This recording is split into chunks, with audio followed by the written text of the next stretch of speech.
बेटा फटाफट रहना चाहिए।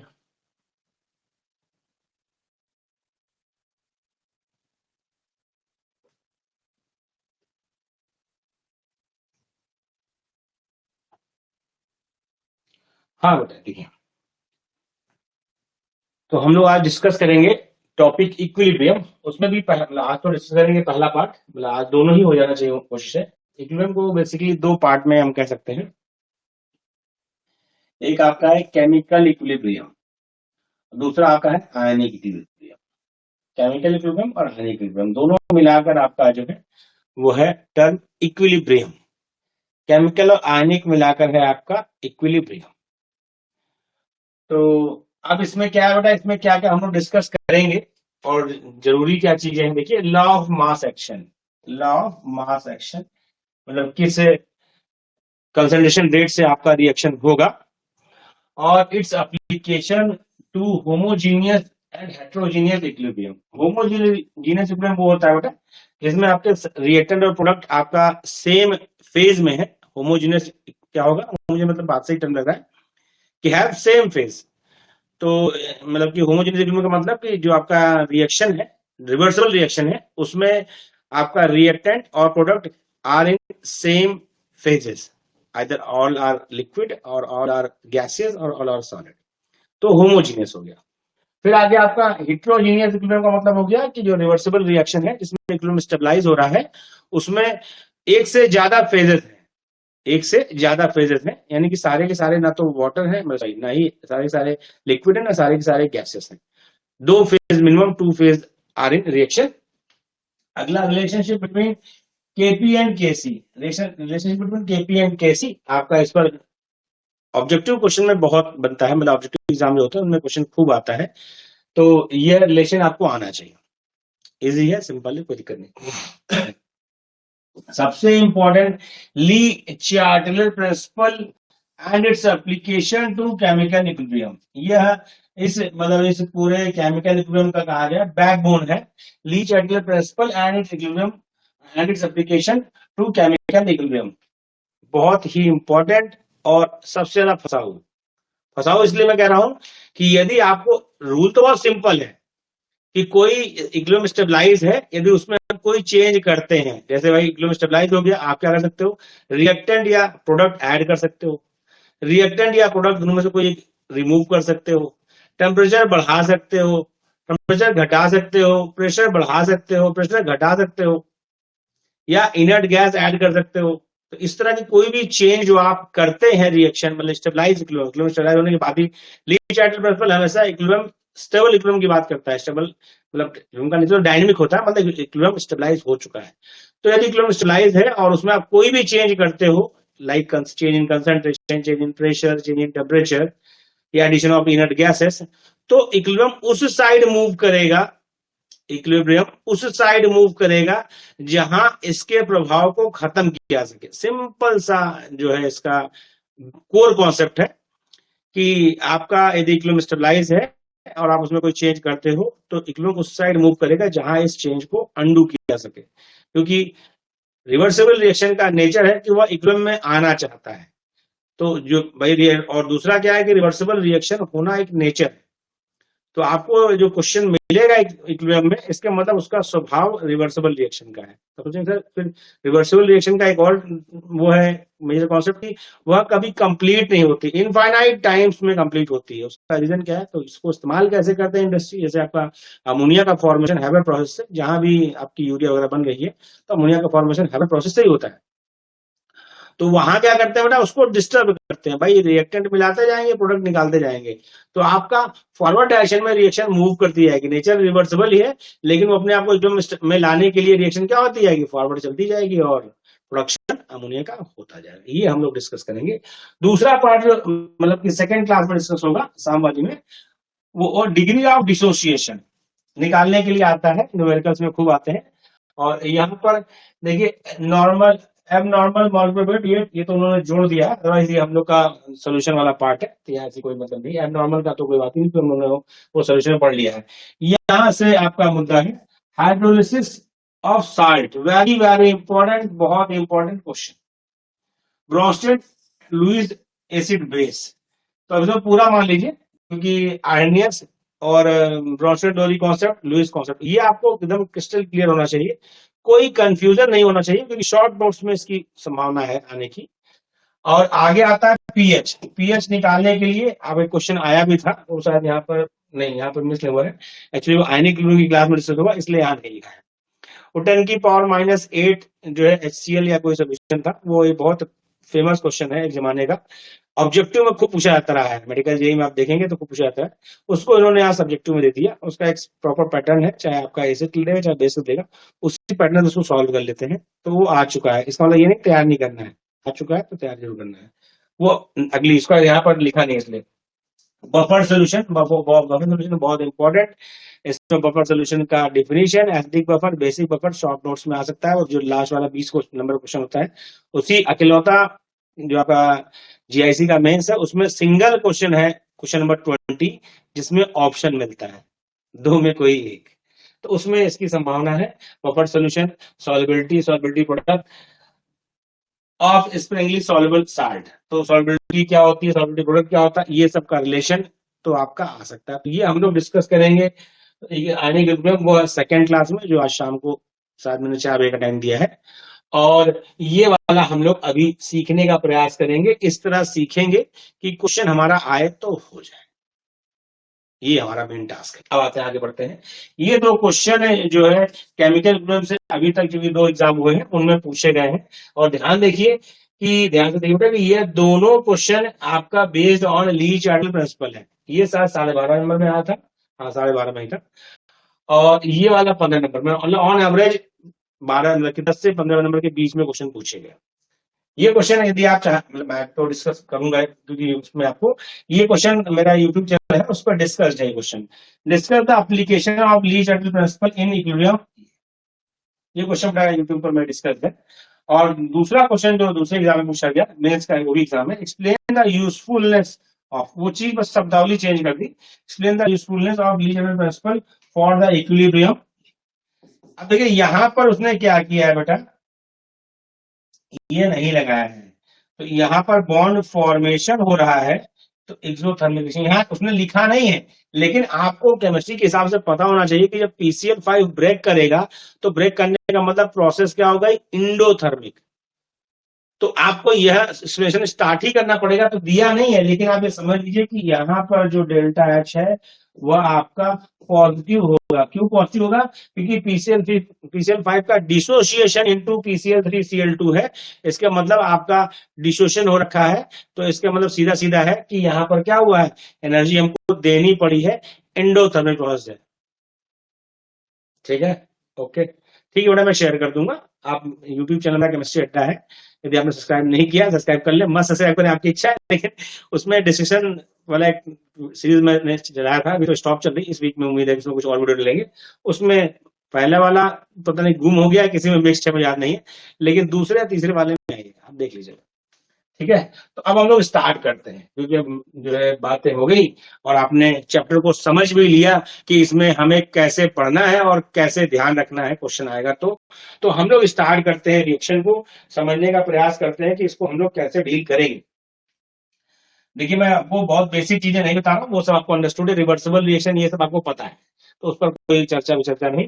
अब हम लोग सीधे आते हैं, मुद्दा हमारा है state of equilibrium, state of equilibrium. देखिए फिजिकल के क्वेश्चन में एक खास बात यह है कि आपको जो भी क्वेश्चन मिले, यहाँ तो उतना पेच नहीं है, लेकिन अभी जीआईसी आप दे के आए, जो आपसे सिली मिस्टेक्स हुई है उसका रीजन यही है कि फिजिकल के क्वेश्चन में जो होता है शब्दों का बड़ा खेल है। तो यहाँ तो मेंस वाले में की समस्या नहीं आएगी आपको, लेकिन शब्दों का खेल है, तो उसको आप जो है देखेंगे तो थोड़ा ठीक रहेगा।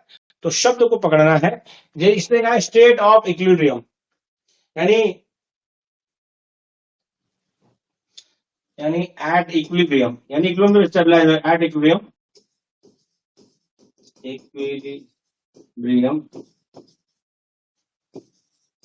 रिएक्शन नॉट स्टॉप, यानी इक्विलिब्रियम का मतलब ये नहीं कि रिएक्शन स्टॉप हो गई, reactants change into product and products change into reactants. Okay, मतलब that is dynamic in चलता फिरता रहता है, क्योंकि बेटा आप रिएक्शन जब कराइए तो आपने ऐसा थोड़ी ना कि हीटिंग बंद कर दी या पूरा एनवायरमेंट चेंज मतलब फिक्स कर दिया है, क्योंकि रिवर्सिबल उसका स्वभाव है, इक्विलिब्रियम में स्टेबलाइज होगा, लेकिन आप उसको एप्लीकेशन होगा उसका हैबर प्रोसेस है, तो आप उसमें अमोनिया ऐड करोगे या NH3 N2H2 ऐड करोगे तो अपना मूव करेगा, टेम्परेचर बढ़ाओगे तो ये सब चलता रहेगा, तो स्टॉप नहीं रहता है। यही मैंने बताया था कि रिएक्शन नॉट स्टॉप, बस ये दोनों रेट ऑफ फॉरवर्डेशन और रेट ऑफ बैकवर्डेशन क्या होगा, सेम होगा, मतलब एट इक्विलिब्रियम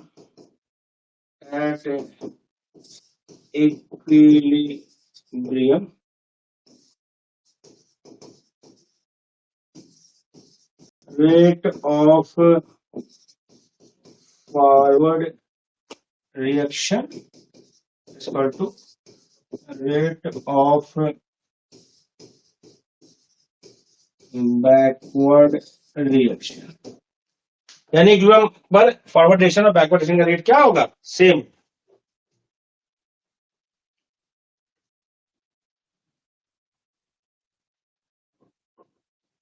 डन, इक्विलिब्रियम पर दोनों का रेट सेम। अब आगे बढ़ते हैं, फटाफट नोट डाउन करिए, जो अभी थोड़ा ज्वाइन करने में मुझसे डेट हुई वो फटाफट ज्वाइन करें। बेटा कल के क्लास का जो है रिकॉर्डिंग आ चुका होगा, ऐसा मैं उम्मीद रखता हूँ, यदि नहीं होगा तो आधे घंटे में आ जाएगा। 12 घंटे का एक्चुअली कहते तो 24 घंटा है, उससे पहले ही रिकॉर्डिंग अपलोड हो जाती है, मैं उम्मीद करता हूँ आ चुकी होगी। एक बार आप रिकॉर्डिंग सेक्शन में जाके देखिएगा तो मिल जाएगा। डन,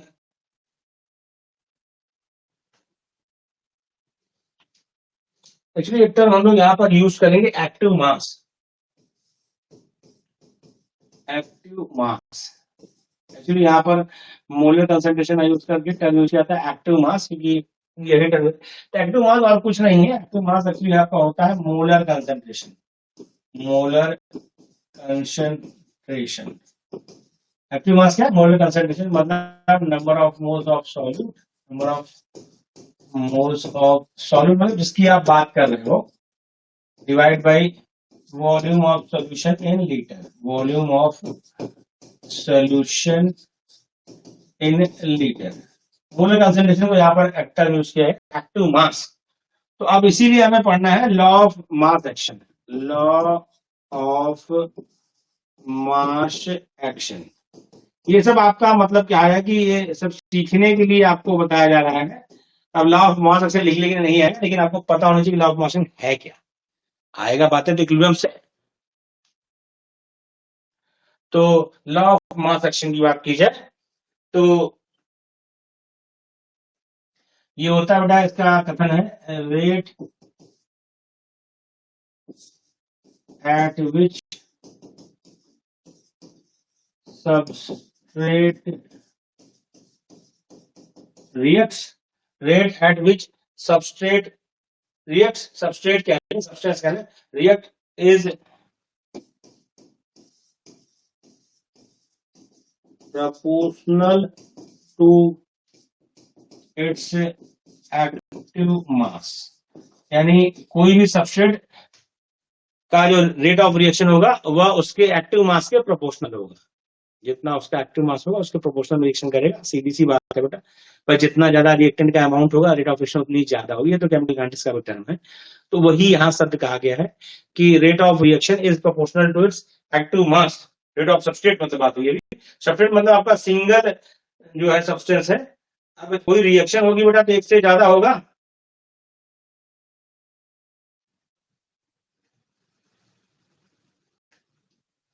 तो ये हो गया। तो यानी इसके मतलब rate of chemical reaction is directly proportional to product of, बेटा यहाँ प्रोडक्ट का मतलब होता है मल्टीपल, मैं यदि कंफ्यूजन है तो मैं लिख दे रहा हूँ, चलिए multiple.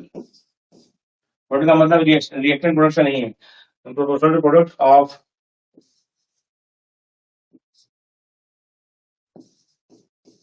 Active masses of reactant।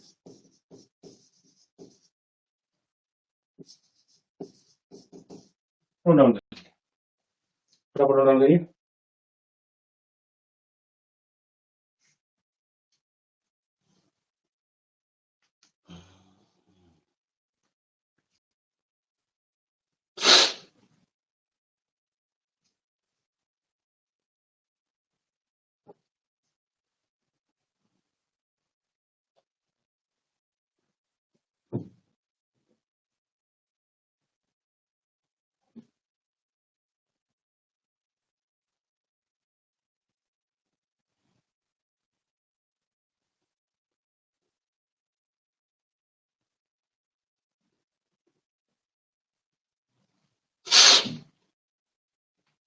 Done बेटा, डन, ओके।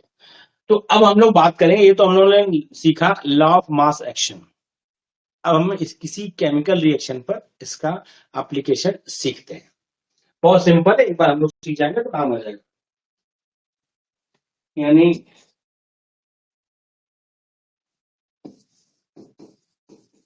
एप्लीकेशन ऑफ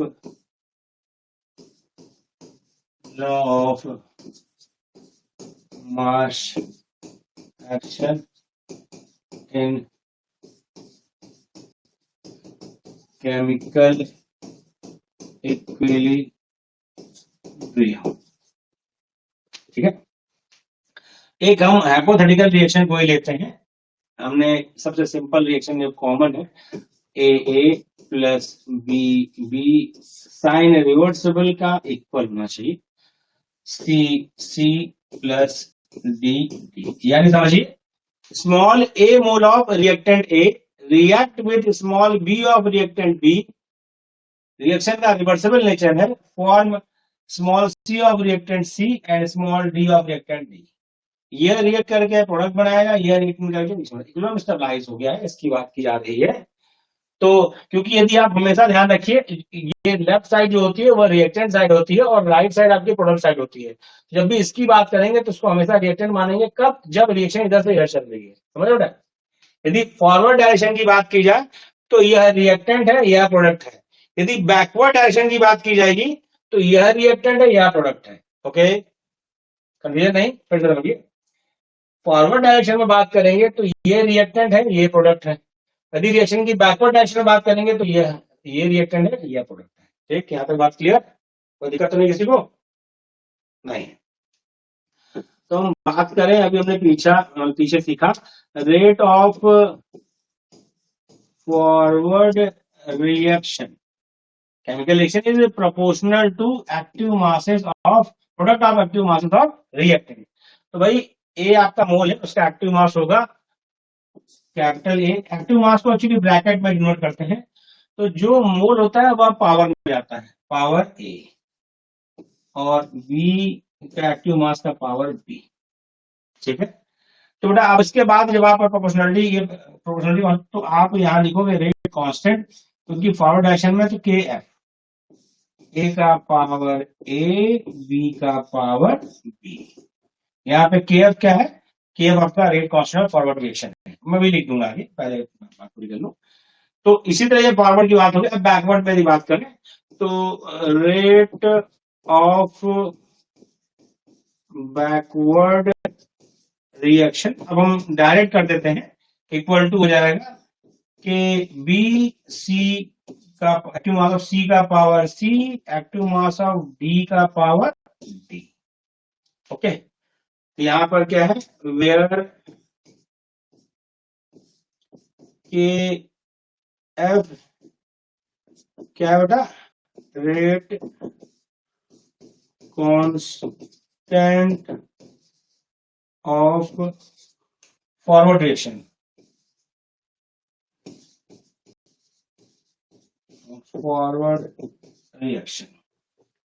और के बी जो है वो आपका है रेट कांस्टेंट ऑफ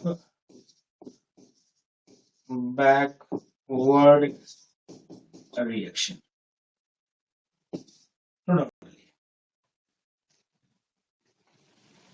बहुत आसानी से बेटा, इसमें कुछ ऐसा रॉकेट साइंस नहीं है, आप चीजों को समझ जाएंगे बहुत आसानी से, तो आप कहीं भी आता है तो इजीली लिख सकते हैं। बहुत कुछ उसको समझाने की जरूरत नहीं है, ये आपने इस टर्म में लिखा एग्जामिनर समझ जाएगा कि आपने ये जो ब्रैकेट लगा रखा बड़ा वाला वो एक्टिव मास है। तो हर चीज बताने में आपका समय किल होगा, क्योंकि हम लोग को पेपर पूरा करना है। मैंने आपसे कहा ना कि आपको यदि आप बताने चले हैं तो ये बहुत चीजें मान ली जाती हैं। ये symbol is represented active mass, क्योंकि इसका में आगे यूज है, इसलिए हमने इसको डिफाइन कर दिया है।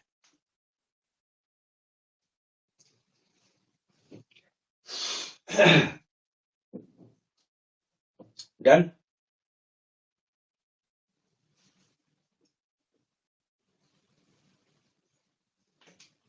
Okay,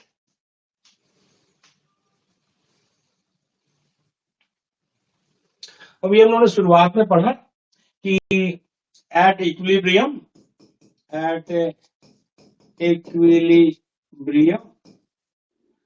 rate of forward reaction equal to rate of backward reaction, ये हम लोगों ने पढ़ा।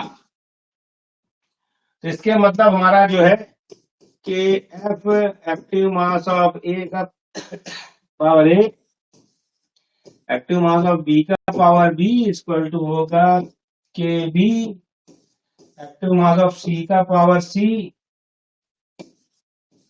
एक्टिव मास ऑफ डी का पावर डी। तो क्योंकि दोनों बराबर है तो आप कर सकते हैं, इसको इधर लाइए और इसको उधर भेज दीजिए, यानी K F by K B equal to मतलब एक्टिव मास ऑफ सी का power C, active mass of D का पावर डी, और एक्टिव मास ऑफ ए का power A, active mass of B का पावर। ये K F by K B जो है, इसके लिए एक अलग से इक्विलिब्रियम कांस्टेंट यूज किया, उसे कहते हैं इक्विलिब्रियम कांस्टेंट, जो मतलब ये कांस्टेंट है इक्विलिब्रियम कांस्टेंट, यानी के ई क्यू, या इसको यहाँ पर कहते हैं के सी, क्योंकि मोलर कंसंट्रेशन की बात हुई है, इक्वल टू आपका होगा K F by K b, यानी कंसंट्रेशन ऑफ कहा जाए तो products, concentration of active mass of, मतलब active mass of product divide by active masses of reactant. क्योंकि आपको बहुत ज्यादा इसमें बेटा नहीं लिखना है, क्योंकि मैं जितनी लाइन लिखता जाऊंगा आप उतनी लाइन लिखोगे, इसलिए मैं बता दी। यहाँ पर ये क्या है, equilibrium constant, equilibrium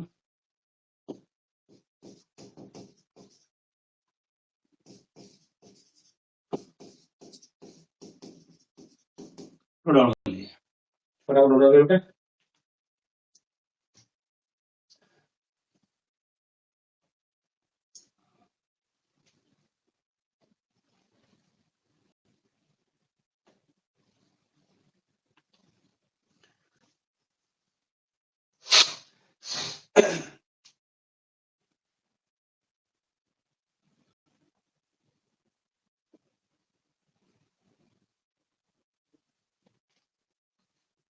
done done.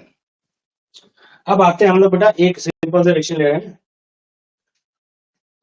एक प्रैक्टिस के लिए अपने 4NH3 gaseous plus 5O2 gaseous,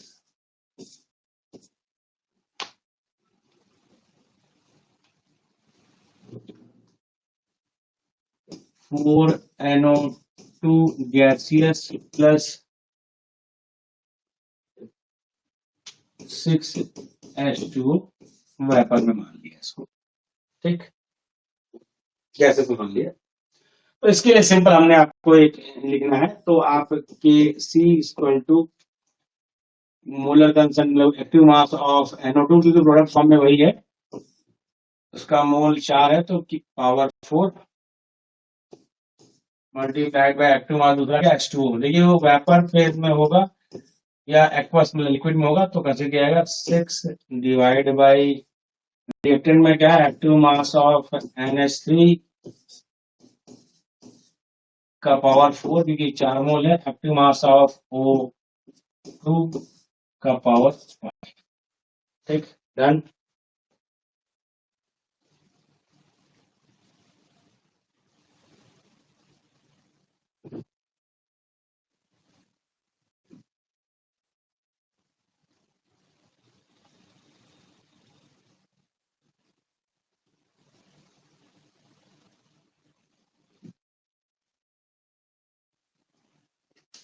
done, ये आप सीख गए।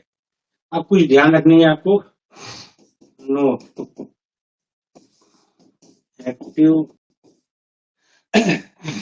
मास ऑफ सॉलिड,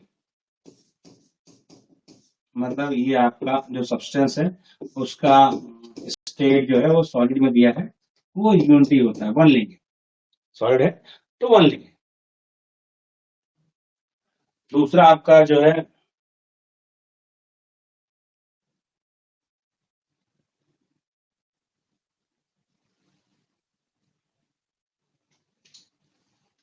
ठीक है, पहला number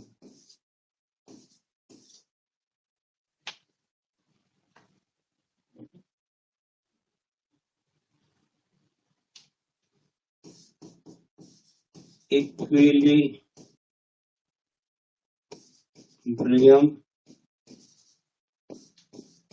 constant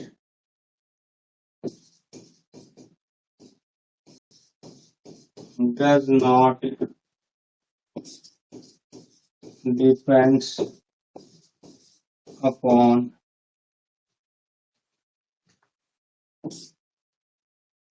initial concentration of reactants। बेटा इनिशियल कंसंट्रेशन कहा, इक्विलिब्रियम कंसंट्रेशन नहीं कहा, क्योंकि ये बात ये क्या है, यह आपका इक्विलिब्रियम कंसंट्रेशन है ये। अच्छा मैं बता ही दूंगा तो फंसेंगे आप लोग, यानी ये आपका जो है NO2 है, कंसंट्रेशन ऑफ, मैं थोड़ा लिख दूं, मैं तो आपको concentration of NO2 at equilibrium. H2O जो है आपका, H2O का मतलब concentration of H2O at equilibrium. Equilibrium constant का मतलब इक्विलिब्रियम पर कंसंट्रेशन होगा उसकी बात करना है। ठीक, तो ढूंढ रही बेटा।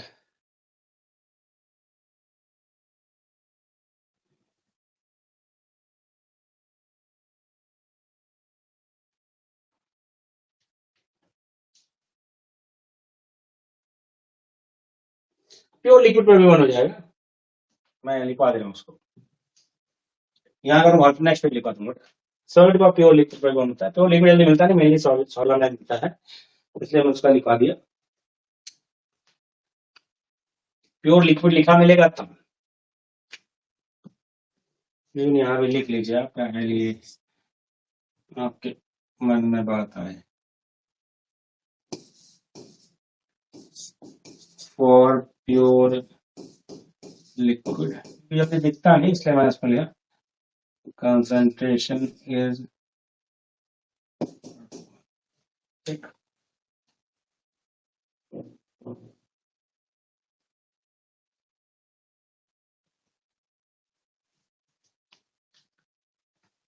Done.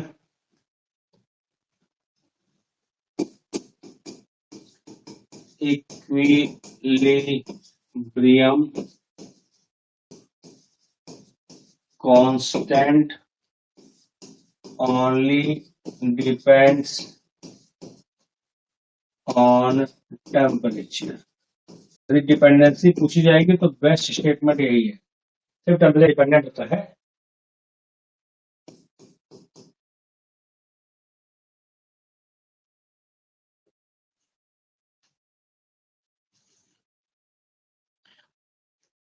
if reaction is reversed then equilibrium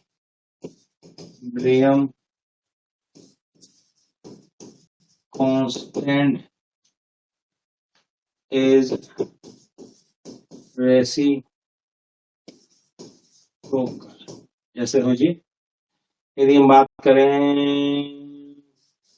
N2 + 3H2, बड़ा अंडरस्टूड है, गैस लिखा हो देखो, गैस स्टेट रहते हैं। ये 2NH3 है, इसके लिए K equilibrium equal to KC है, और मैंने रिएक्शन बदल दी, 2NH3 रिवर्स मतलब रिवर्स कर दी, N2 + 3H2 कर दिया बेटा। तो इसके लिए क्वेश्चन क्या होगा, KEQ = 1/KC। क्वेश्चन कितना हो जाएगा, KC का रिवर्स हो जाएगा, क्वेश्चन KC का एंड ऐसा कंफ्यूजन ना हो, तो वो क्या हो जाएगा 1/KC।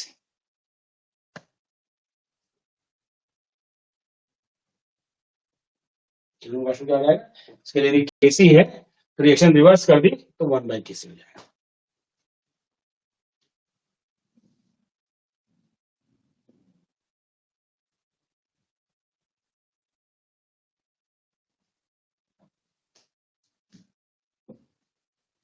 ये छोटी चीजें हैं, मतलब ये है कि स्टूडेंट सर ये भी आ सकता है, बट ऐसा नहीं, मेंस में आए ना आए, लेकिन न्यूमेरिकल्स अगर आएंगे तो आपको जरूरत पड़ेगी, तो कॉन्सेप्ट तो आपको ध्यान रखना ही होगा। वो केमिकल लॉ ऑफ मॉलिक्यूल वाले का एप्लीकेशन का पोर्शन कभी आ सकता है किसी रिएक्शन को देकर कि आप जो है इसका डिराइव करिए इक्विलिब्रियम कांस्टेंट, तो आप उसको डिराइव कर लोगे, कोई दिक्कत नहीं है।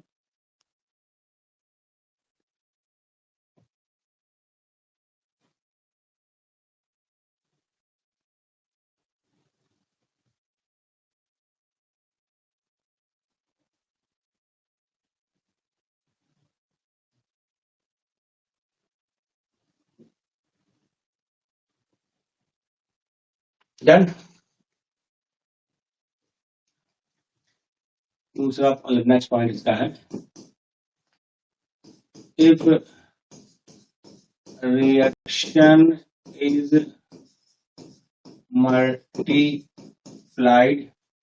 multiplied by factor n, then equilibrium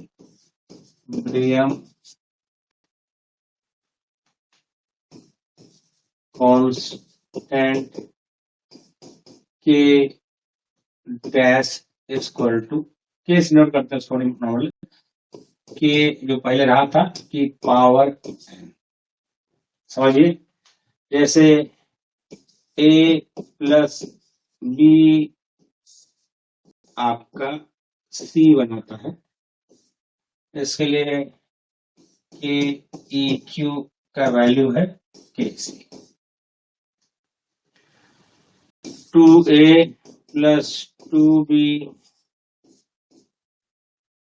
C है, तो आपका हो गया 2C। तो यहाँ थोड़ा बदल देते हैं, तो इसमें तो मजा नहीं है, ठीक है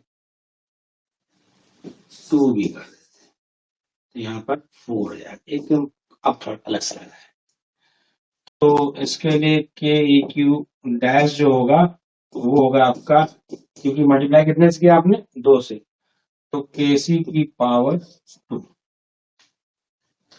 ठीक है। यदि इसको हमने रिवर्स कर दिया 2C 2A + 4B, तो इसका इक्विलिब्रियम कांस्टेंट KEQ हम इसको डबल डैश कर रहे हैं ताकि डिफरेंशिएट रहे, ये होगा 1/Kc की पावर, इतने से मल्टीप्लाई कर दो तो हो जाएगा। नोट डाउन करिए फटाफट।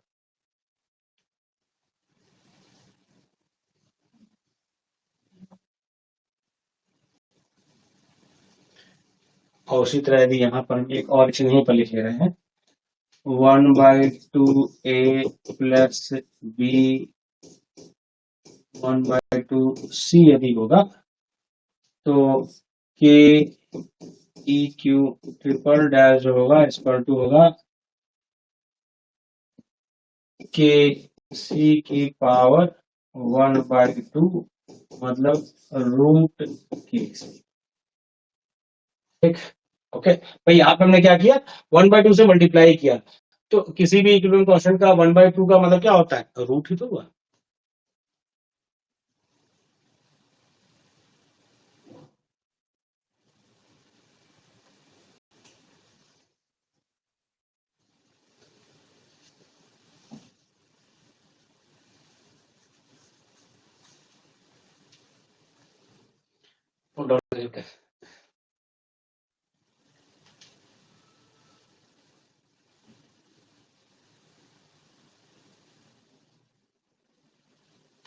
डन।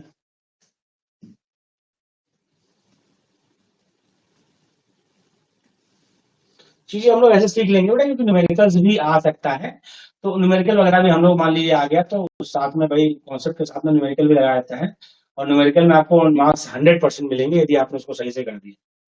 अब कई बच्चे पूछे थे निगेटिव मार्किंग है या नहीं है, मतलब यूट्यूब पर। तो बेटा पहली बात यह है कि निगेटिव मार्किंग की बात ऑब्जेक्टिव में होती है। यहाँ निगेटिव मार्किंग इस तरह से है कि आपने सही चीजें लिखी नहीं, कौन सा डी मतलब क्या, डी मतलब डन, ओके थैंक यू। तो सही से नहीं लिखोगे तो अपने आप नंबर कम हो जाएंगे, तो निगेटिव मार्किंग नहीं कहते वो आप कंटेंट ही नहीं लिखोगे तो नंबर कम मिलेगा ही। अच्छा देखिए दूसरा मैं क्या कहता, हाँ नेक्स्ट पॉइंट है, if reaction occurs in multiple steps then equilibrium constant of overall reaction then equilibrium constant of overall reaction is product मतलब क्या होता है मल्टीपल, ठीक है मैं बार बार नहीं लिखूंगा, प्रोडक्ट का मतलब क्या होगा, लिख दूं कंफ्यूजन नहीं होना चाहिए, मल्टीपल ऑफ इक्विलिब्रियम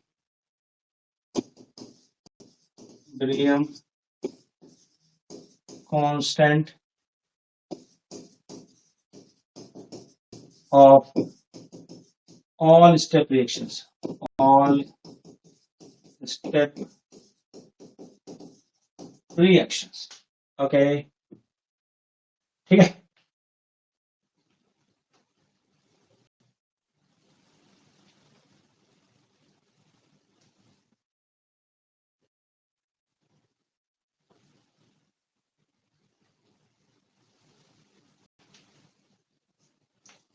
एक सिंपल सा एग्जांपल वेल नोन है, आपसे परिचित है,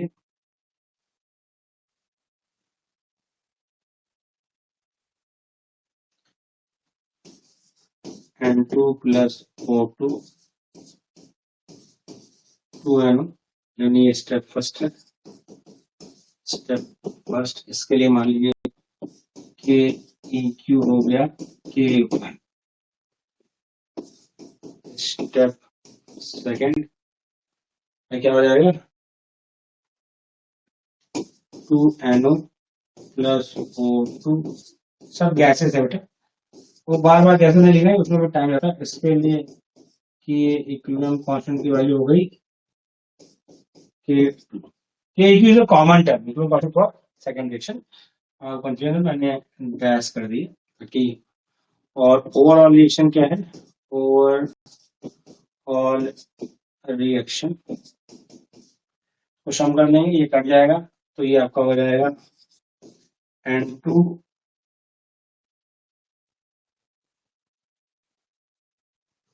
प्लस 2O2 2N2। इसके लिए जो इक्विलिब्रियम कांस्टेंट होगा वो होगा आपका K1 मल्टीप्लाइड बाई वो डाल दिया।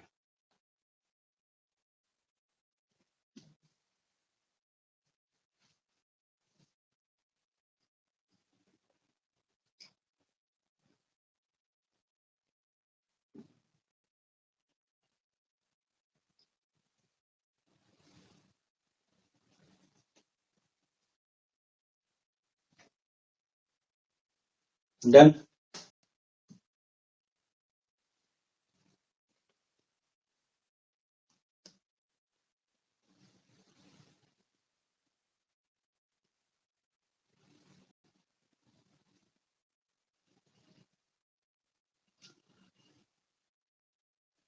डन बेटा। ओके, अब हम एक कॉमन स्टेटमेंट और बात कर ले। In case of heterogeneous equilibrium,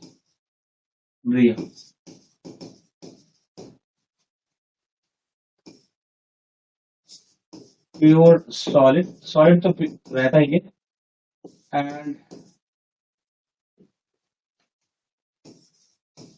pure liquid, pure solid and pure liquid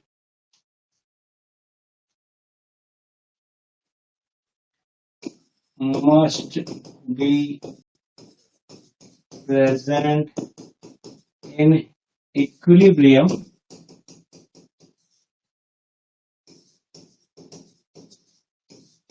but must be present in equilibrium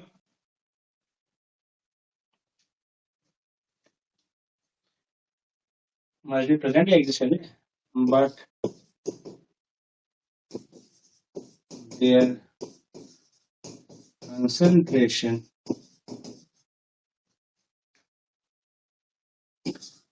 does not used in equilibrium constant expression, no constant expression। जैसे CO3 solid है, इसको हम heat करते हैं तो CO solid plus CO2 gadget में convert हो जाता है। तो इसका Kc इक्वल टू होगा, लिखेंगे जरूर, मतलब आप समझाने के लिए लिखा होता है, अदरवाइज ये जस्ट आपको समझाने के लिए, आपको वहां पर इस तरह लिखना नहीं है।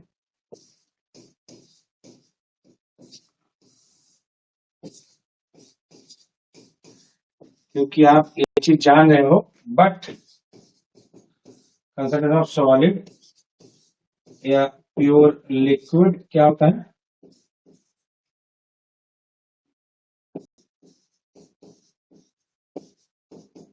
यूनिटी। तो Kc इक्वल टू क्या हो जाएगा, कंसंट्रेशन ऑफ, नोट डाउन कर लीजिए।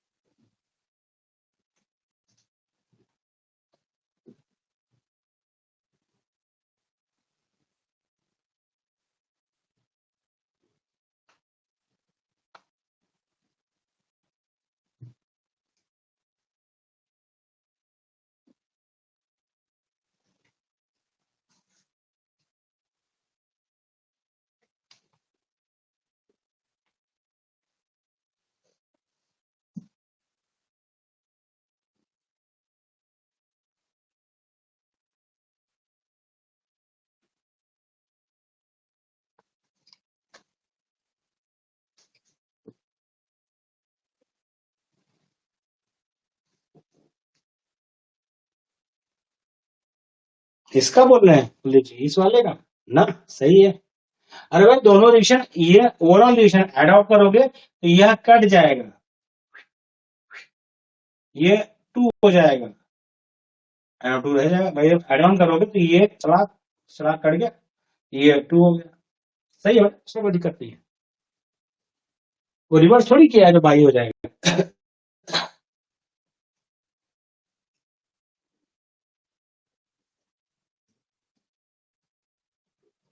डन।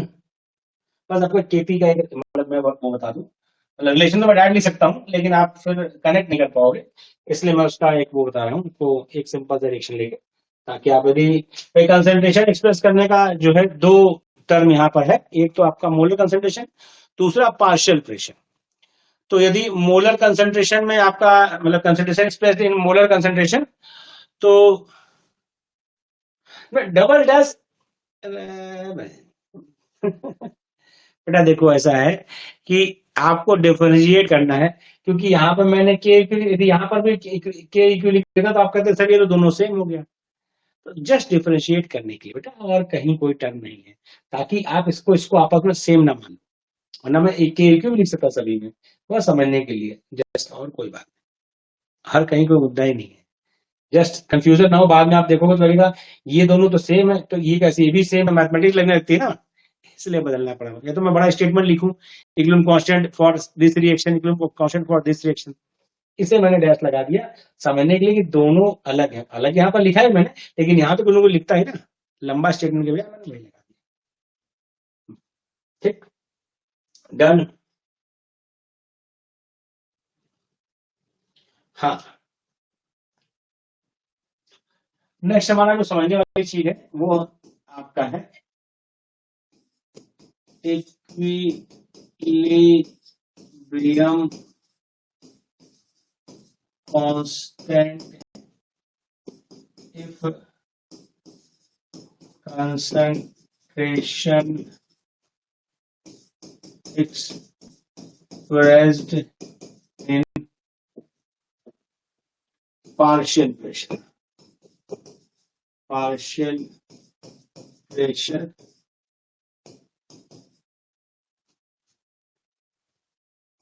is represented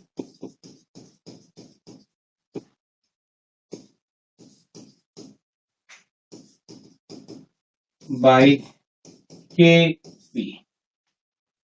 KP से करते हैं, तो आपको पता है ये मैं for ideal gas PV equal to NRT या P equal to N by VRT। N by V क्या होगा, एक्टिव मास ही हुआ यदि आपको याद आ रहा हो, यानी एक्टिव मास बाई RT है ना वो, ठीक है। ये आपका है मोलर कंसंट्रेशन, मोलर कंसंट्रेशन, या इसको कह सकते हैं क्या, active mass.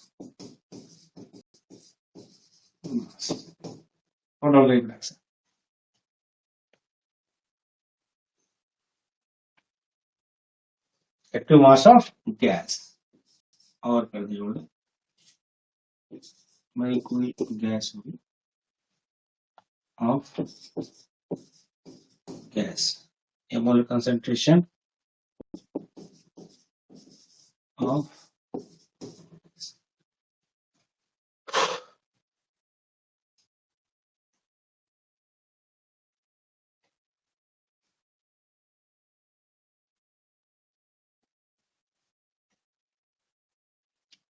Done.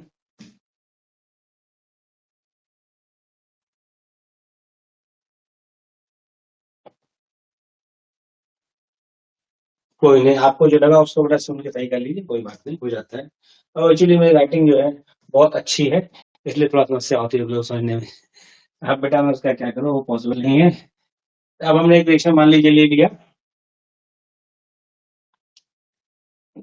PCl5 gaseous, PCl3 gaseous plus, अब क्योंकि पार्शियल प्रेशर की बात है तो आपको वो लिखना पड़ेगा, ठीक है। तो यदि हम इसके इक्विलिब्रियम कांस्टेंट की बात करें तो के पी इक्वल टू क्या होगा बेटा, मोलर कंसंट्रेशन मतलब पार्शियल प्रेशर ऑफ प्रोडक्ट, यानी पी सी एल की partial pressure of PCl3 multiplied by partial pressure of N2, क्योंकि अब वो इक्विलिब्रियम कांस्टेंट होता वही है। अब उसको मैं बहुत डिफाइन नहीं करूँ, लेकिन आपको टाइम भी बचेगा और आप ये लिखो तो समझ जाएगा। Partial pressure of PCl5 gases लेने जरूरत नहीं, अंडरस्टूड सब गैसेस में। तो अब PCl मतलब पार्शियल प्रेशर ऑफ PCl3 की बात करें तो molar concentration of PCl3 multiplied by R3। Partial pressure of N2 की बात करें, N2 है ना, अरे देखो Cl2 का N2 लिख दिया, सॉरी मैं सोचा N2 कहाँ से आ रहा है, कहीं N2 तो है नहीं, तो N2 आ कहाँ से रहा है, क्योंकि दिमाग में रिएक्शन चल रही थी अमोनिया वाली, तो जो दिमाग में चलेगा लिखेगा तो वही। पहले मैं सोच रहा था कि अमोनिया वाली रिएक्शन लिख दूं, लेकिन वो मसला जाता रहा। RT partial pressure of PCl5 is equal to active mass of PCl5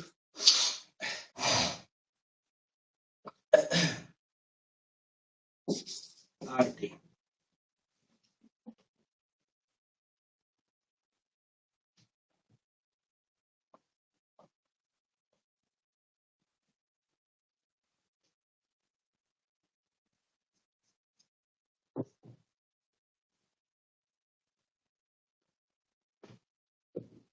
done done done, हाँ बड़ा कर दिया, Cl2 कर दिया। वो अमोनिया रिएक्शन मेरे दिमाग में चल रही थी, इसलिए ऐसा हो रहा था, लेकिन मुझे लगा उसमें फिर पावर वगैरह ज्यादा होंगी, तो सिंपल रिएक्शन लेते हैं, इसमें ज्यादा किचकिच ना हो।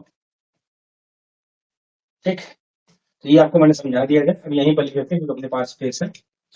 तो यानी K P equal to active mass of PCl3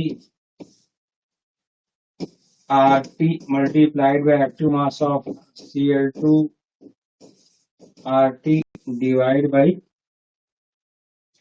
active mass of PCl5 RT। तो देखिए ध्यान से, ये आपका जो रिलेशन बन के आएगा वो मैं डायरेक्ट लिख दे रहा हूँ, डायरेक्ट आप लिख सकते हो। Kp इक्वल टू हो जाएगा Kc RT की पावर डेल्टा Ng। आप सीधे लिखो, ज्यादा उसमें सोचने की जरूरत नहीं, और डेल्टा Ng को डिफाइन कर दो। आपका कोई भी रिएक्शन दे रखा है उसमें देखिए एक टर्म होता है स्मार्ट मूव, तो आपको यदि सब पर करते जाओगे तो फंसते जाओ, कहीं एक इरर हो गया तो चट से आपका क्वेश्चन गया। ये आपने यहाँ तक कर दिया क्योंकि आपको रिटन एग्जाम देना है, आपने यहाँ तक कर दिया तो अपनी बात पूरी कर ली। उसके बाद जम से इसकी वैल्यू यहाँ रखिए, क्योंकि इस रिएक्शन के लिए तो आपका काम हो जाएगा भाई, ये कट जाएगा, ये बच जाएगा। इस रिएक्शन के लिए, पर्टिकुलर रिएक्शन के लिए यहाँ जो बात करेंगे, तो ये आपका Kc इंटू RT हो जाएगा। पहले मैं इसका लिखूँ फिर जनरलाइज पीछे लिखूंगा, क्योंकि देखिए यदि मैं इसलिए नहीं कर रहा हूं क्योंकि अब ये आपका जो है भाई, ये मल्टीप्लाइड बाई ये मल्टीप्लाइड, ये आपका क्या हो जाएगा इस रिएक्शन के लिए Kc, एक RT कट जाएगा, एक बच जाएगा। अब इसको करिए, नेक्स्ट पेज में मैं एक जनरल रिएक्शन लिखवा दे रहा हूँ।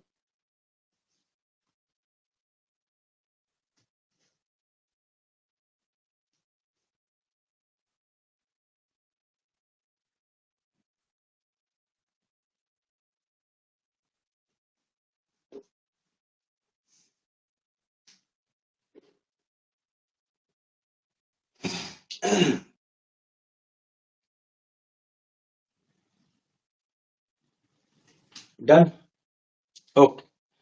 तो फॉर एनी रिएक्शन, अभी भी आपसे डिराइव करने कहा तो कोई भी आप एग्जांपल ले सकते हो। For any reaction, any equilibrium सही वर्ड है, फॉर एनी इक्विलिब्रियम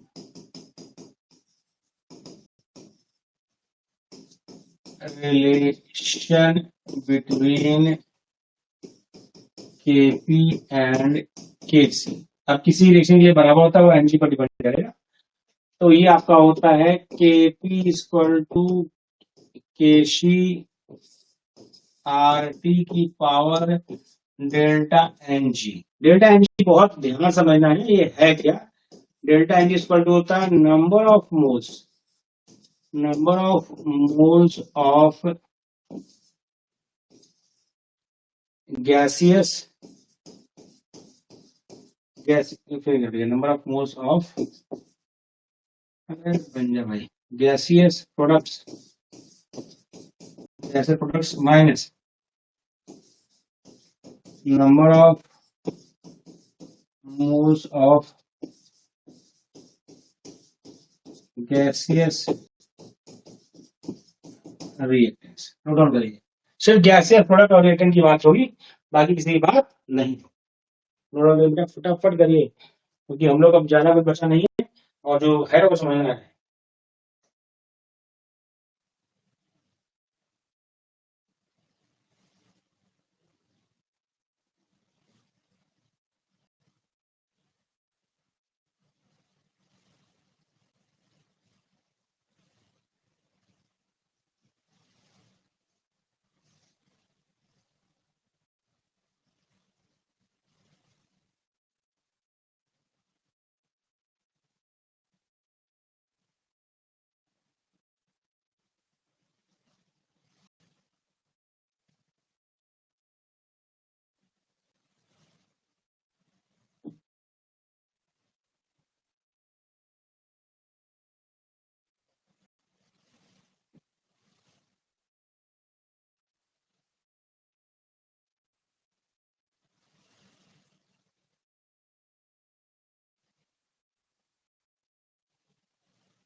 डन बेटा।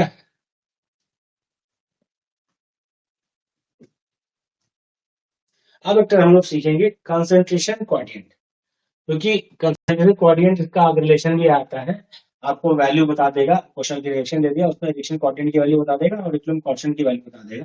फिर पूछेगा रिएक्शन किधर मूव करेगा, फॉरवर्ड जाएगा बैकवर्ड जाएगा, थोड़ा उसका रिलेशन भी हमें क्लियर होना चाहिए।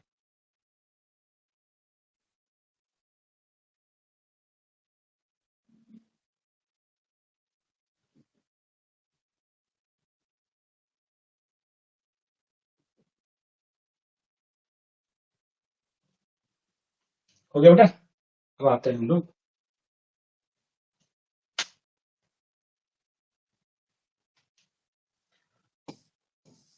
कंसंट्रेशन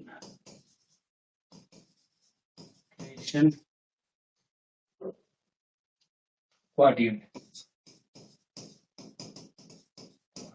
क्यू सी से नोट करते हैं इसको। ऐसी कोई रिएक्शन आपकी ए बी बी सी और डी है, तो क्यू सी इक्वल टू होता है कंसंट्रेशन ऑफ सी।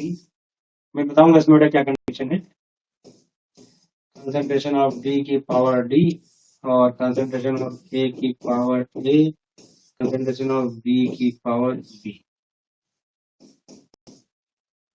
ये क्या है बेटा,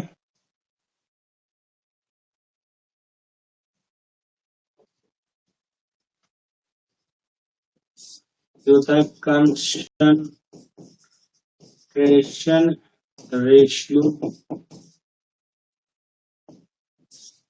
other than stage of equilibrium, stage of equilibrium।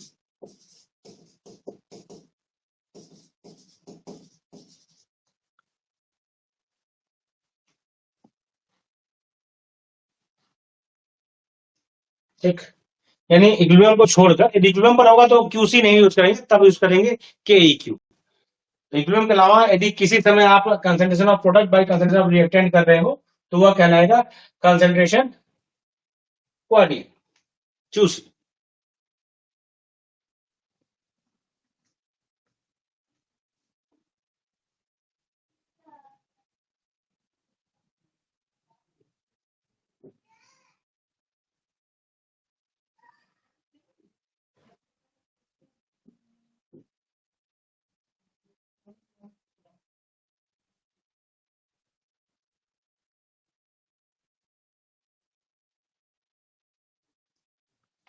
Done.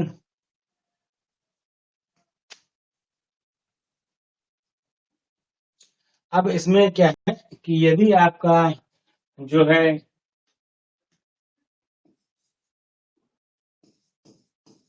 Predict direction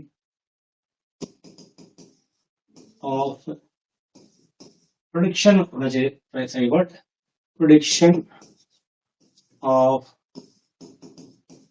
direction of equilibrium,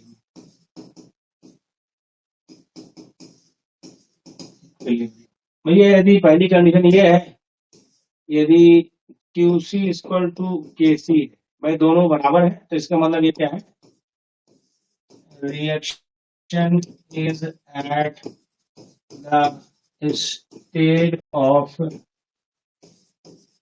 equilibrium. अब दो ऑप्शन बचा, QC is greater than KC। बहुत ध्यान समझिए इसको, मैं सिंपल सा यहाँ पर, क्योंकि बस फर्क ये है कि QC में कंसंट्रेशन इक्विलिब्रियम के अलावा कभी हो सकता है, और KC मतलब at the stage of equilibrium.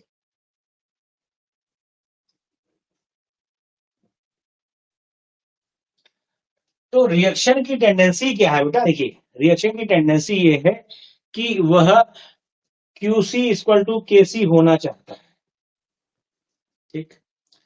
अब आपका QC ज्यादा है तो उसको KC के बराबर आना है, KC के बराबर आना है तो QC इक्वल टू क्या आता है, concentration of product divide bye concentration of reactant. और घटेगा कब, घटेगा तब जब आपका जो है प्रोडक्ट की वैल्यू कम, प्रोडक्ट की वैल्यू क्या हो, कम हो, तो इसके अंदर क्या होगा, QC tends to decrease, घटना चाहिए, hence reaction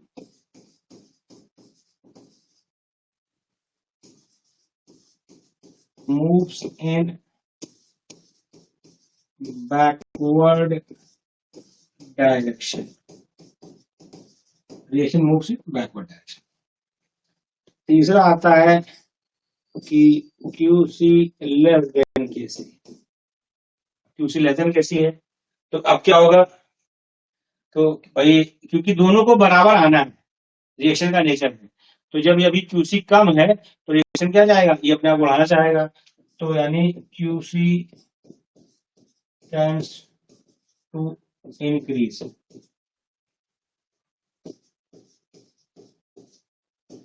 तो इसके मतलब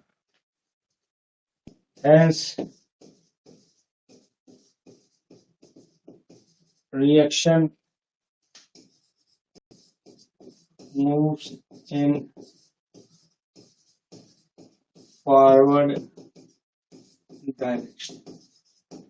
ओके, तो वजह क्या है बेटा, वजह यह है कि ओवरऑल यही स्टेबलाइज होना है। यदि किसी समय आप एक पर्टिकुलर टाइम बताया जाएगा आपको, यह ज्यादा है तो उसको घटना है, घटे कैसे, रिएक्शन बैकवर्ड जाएगी, यह कम है तो इसको बढ़ना है, बढ़े कैसे, रिएक्शन फॉरवर्ड जाएगी।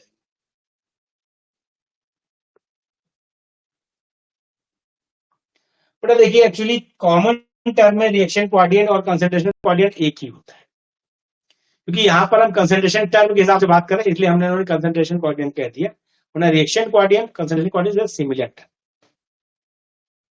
ठीक। इसको नोट डाउन करिए, मैं समझा देता हूं।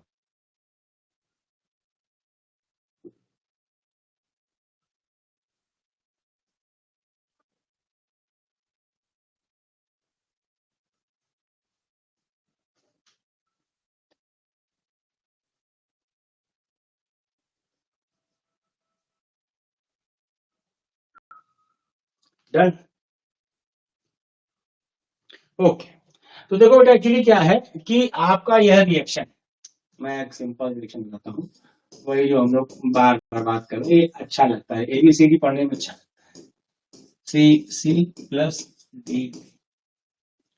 तो अब क्या मसला है दोनों में, आप समझिए, मैं यहां पर लिख दूं, QC लिखते इसी तरह है, C का पावर C, D का पावर D, A का पावर ए डी का पावर बी, और के ई क्यू भी लिखते हैं इसी तरह से है, सी का पावर सी, डी का power D, consideration of A का power A, consideration of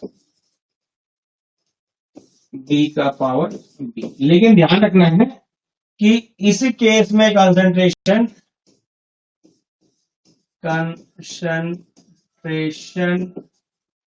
at equilibrium है। इस केस में क्या है बेटा, कंसंट्रेशन अदर देन इक्विलिब्रियम। बहुत ध्यान समझिए। तो नेचर क्या है कि आपका यह इक्वल होना चाहिए। तो अब यहां बात आई, भाई हमने केस नंबर 1 कहा के सी मतलब क्यू सी इक्वल टू के सी, तो ये आपका क्या हो गया, स्टेज दिख रहा है, विजिबिलिटी कम है, विजिबिलिटी कम है, ओके इसको ना लिखे ना तो हाँ, क्यू सी इक्वल टू के सी यानी या के इक्यू कर दें, तो ये आपका है स्टेज ऑफ इक्विलिब्रियम। नेचर क्या है, इक्विलिब्रियम पर आना है रिएक्शन को, नेचर ये है रिएक्शन को इक्विलिब्रियम पर आना है। दूसरा क्या हुआ,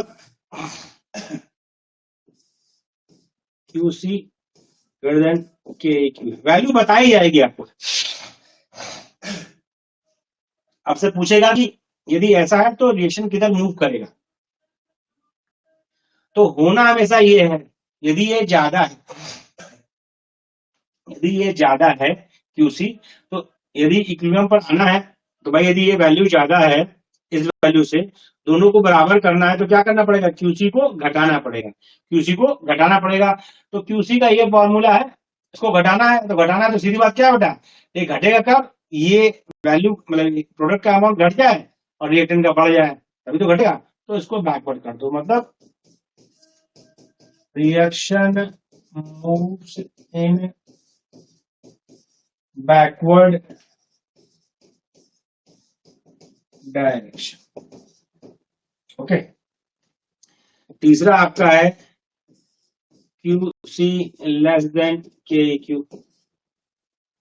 तो बेटा क्या हो गया, अब ये कम है, होना क्या है, बराबर है। बराबर कब होगा, जब आपका जो है इसका वैल्यू बढ़ेगा। भाई यदि ये कम है, ये तो फिक्स है, इक्विलिब्रियम कांस्टेंट की वैल्यू फिक्स होती है एट ए पर्टिकुलर टेम्परेचर, यही आपका वैरी करेगा। बराबर में स्टेट ऑफ इक्विलिब्रियम में, ज्यादा है बैकवर्ड कर तो हो जाएगा, ये अभी कम है, कम है तो बढ़े कैसे, भाई फॉरवर्ड डायरेक्शन में जाओगे तो ये वैल्यू बढ़ेगी, तो ऑब्वियस सी बात है क्यूसी बढ़ेगा। कब बढ़ेगा, जब फॉरवर्ड जाएगी, यानी reaction moves in forward direction. Done, फटाफट नोट डाउन करिए बेटा, इसलिए क्योंकि हम लोग को एटलीस्ट लीज अटेंडेंस को कंप्लीट करना है।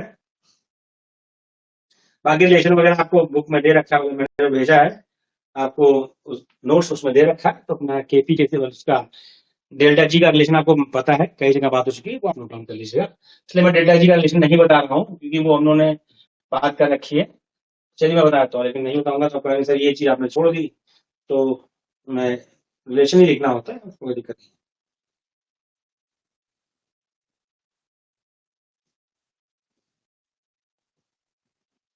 एक रिलेशन का होता है डेल्टा जी इक्वल टू होता है delta G naught plus R T L N Q C या क्यू कर दे, तो एट इक्विलिब्रियम तो क्या हो जाएगा बेटा,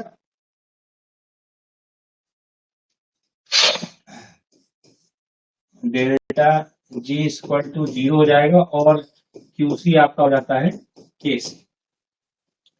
तो 0 equal to delta G naught plus RT ln KC या delta G naught equal to minus RT ln KC या minus 2.303 RT log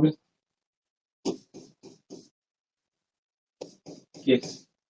note down करिए, ये सिंपल रिलेशन है, कितना टाइम दिया जाए आपको नेक्स्ट बता दिया मैंने आपको, नोट डाउन करिए।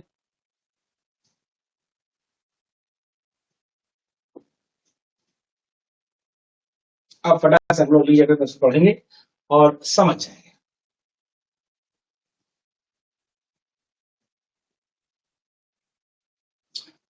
कोई समस्या नहीं, बहुत इजी में हम लोग समझेंगे। Done done okay.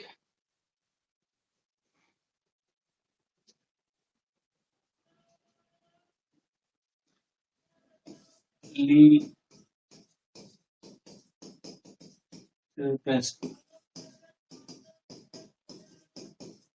बहुत सिंपल सा प्रिंसिपल है, क्वेश्चन भी ली से पूछा तो आप ये प्रिंसिपल लिखोगे फिर एक्सप्लेन करोगे। If a system is in equilibrium is subjected to change in concentration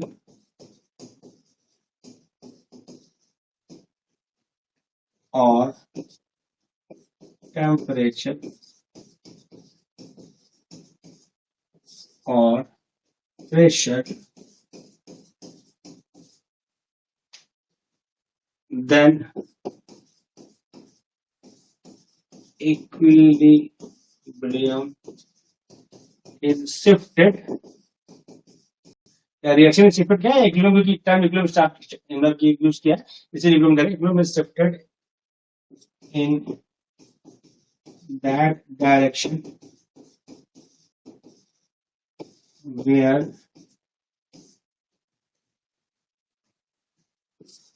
undo the effect of change। जो आपने चेंज किया है उसके प्रभाव को खत्म किया सके, रिएक्शन उसी डायरेक्शन में मूव करेगा। इफेक्ट ऑफ अप्लाइड चेंज, सही वर्ड है अप्लाइड चेंज, आपने अप्लाई किया ना अप्लाइड चेंज। तो ये सिंपल सा प्रिंसिपल क्या है कि यदि कोई आपका सिस्टम इक्विलिब्रियम में है, ली चैटल प्रिंसिपल की बात की जाएगी जब आपका इक्विलिब्रियम स्टेबलाइज हो गया। अच्छा बैक करना, सॉरी बाद में देखोगे, नोट डाउन करिए। तो इसको नोट डाउन करिए, मैं तो बात कर रहा हूं, आप नोट कर करिए कि यानी कोई सिस्टम यदि आपका इक्विलिब्रियम में है और उसमें इक्विलिब्रियम में आने के बाद आप कोई चेंज करते हो, भाई चेंज करने की संभावना दो ही तीन है कि आप कंसंट्रेशन चेंज कर दो, रिएक्टेंट का प्रोडक्ट, टेम्परेचर बढ़ा दो या घटा दो, प्रेशर बढ़ा दो या घटा दो। एक आध चेंज इसमें हमने नहीं लिखा उसमें कि जैसे इनर्ट गैस ऐड कर दो, क्योंकि वो स्पेसिफिक है कब काम करेगा, उसकी बात हम लोग भी कर लेंगे। तो आपका इक्विलिब्रियम उधर घूम जाएगा जहां पर उस जो परिवर्तन किया है उसके प्रभाव को खत्म किया सके, मतलब जो आपने चेंज किया है, अप्लाई जो चेंज आपने अप्लाई किया है उसके प्रभाव को खत्म किया जा सके, वह उस डायरेक्शन में मूव कर जाए। Note down.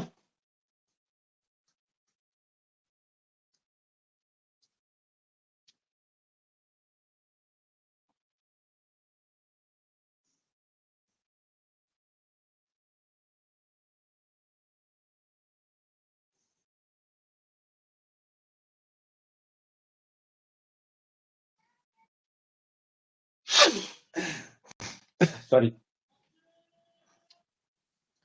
Done okay. तो अब हम इसको भी नोट डाउन कर लिया आपने, फटाफट नोट डाउन करिए, नहीं किया तो करिए, हम शुरू करेंगे।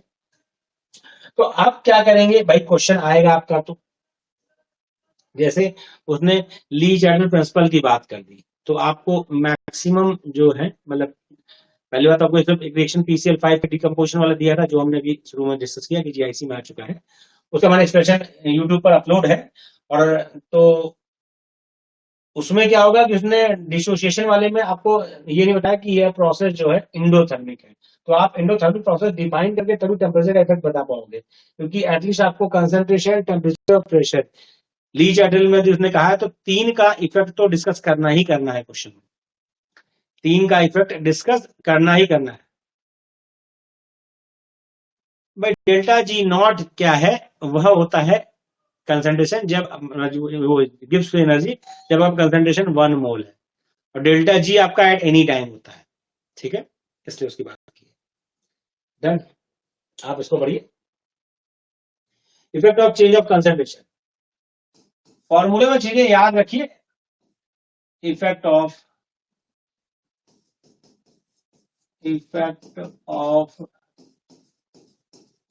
Change in concentration.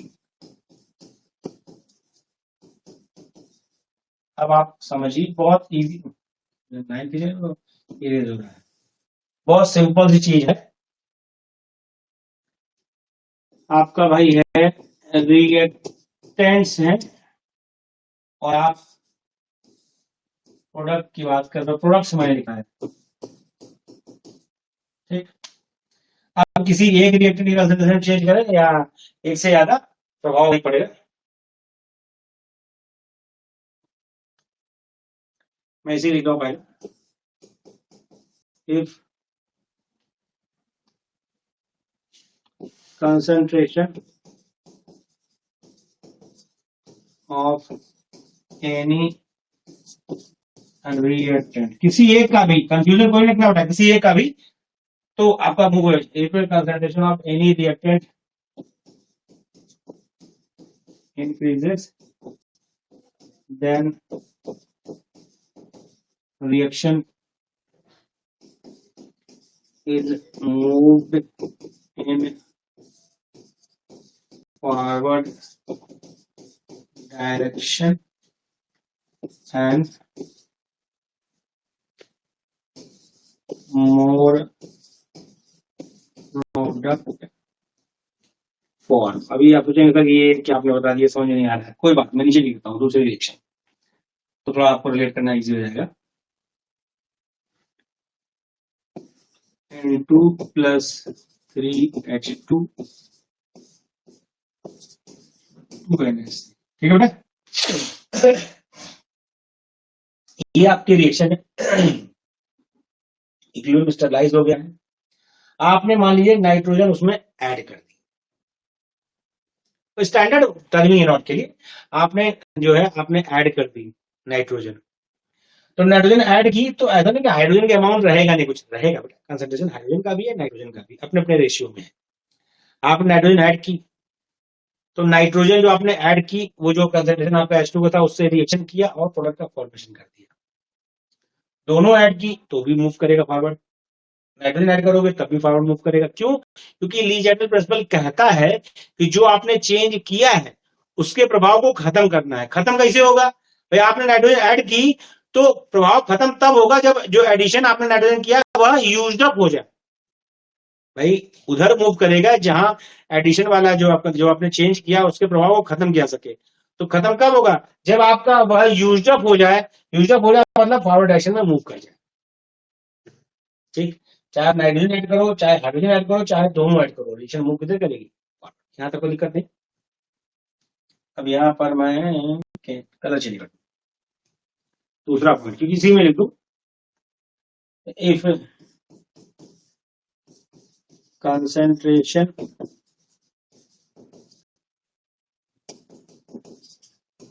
of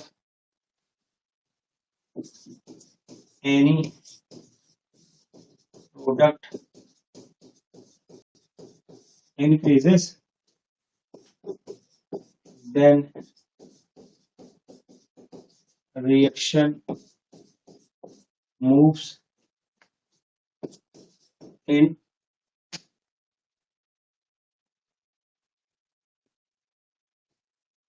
backward direction. Backward direction. यानी more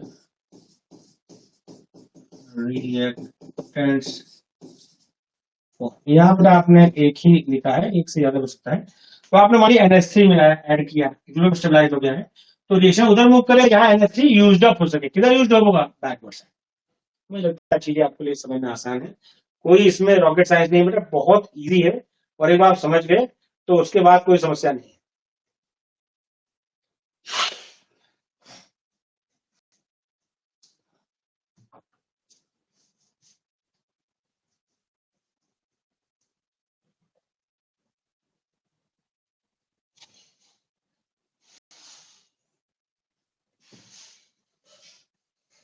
फटाफट नोट डाउन करेंगे क्योंकि हम लोग को चीजें समझनी है और हम लोग चीजें समझ गए हैं।